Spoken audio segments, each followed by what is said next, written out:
What would you do if you woke up $800,000 in debt? In the mid-'80s, after a massive business failure, Robert Kiyosaki found himself in a hole deep enough to bury most people. He wasn't just broke, he was $800,000 in debt. He had lost his business, his money, and for a short time, he and his wife Kim were actually homeless, sleeping in an old Toyota. Most people in that situation would file for bankruptcy. They'd quit. But Kiyosaki did something different.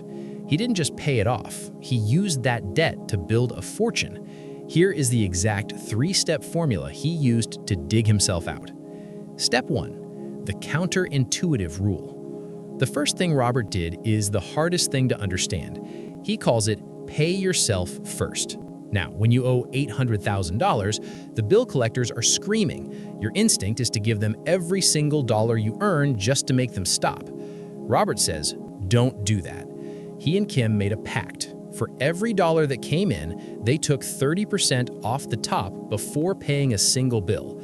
10% went to saving, 10% went to investing, and 10% went to charity. Why? Because if you pay the bill collectors first, there is nothing left for you. You have zero motivation.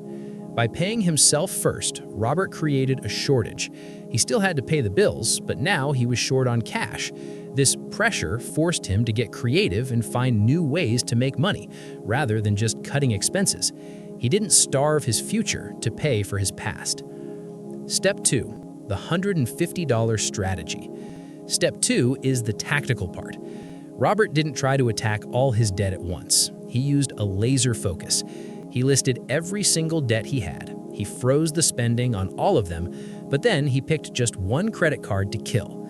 Here is the rule. You must pay the minimum on every debt except that one. For that one target debt, you must find an extra $150 to $250 a month.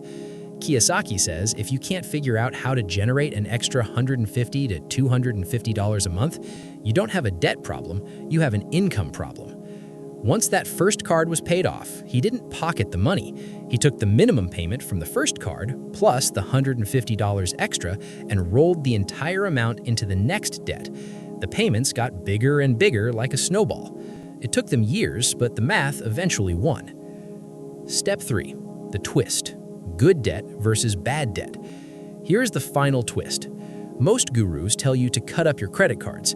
Kiyosaki says, I love my credit cards. Why? Because he understands the difference between good debt and bad debt. Bad debt is money you borrow to buy things that lose value. TVs, cars, clothes. This is what killed him in the 80s. Good debt is money you borrow to buy assets that pay you. Real estate, business. Robert didn't pay off his debt to become debt-free. He paid off his bad debt so he could qualify for more good debt. The lesson from the $800,000 hole isn't just about survival. It's about discipline. Don't let your debt define you. Pay yourself first, expand your means, and stop buying liabilities. That is how you turn a breakdown into a breakthrough. If you've not subscribed, you probably won't see us again. But if you are, congratulations, you're growing every single day.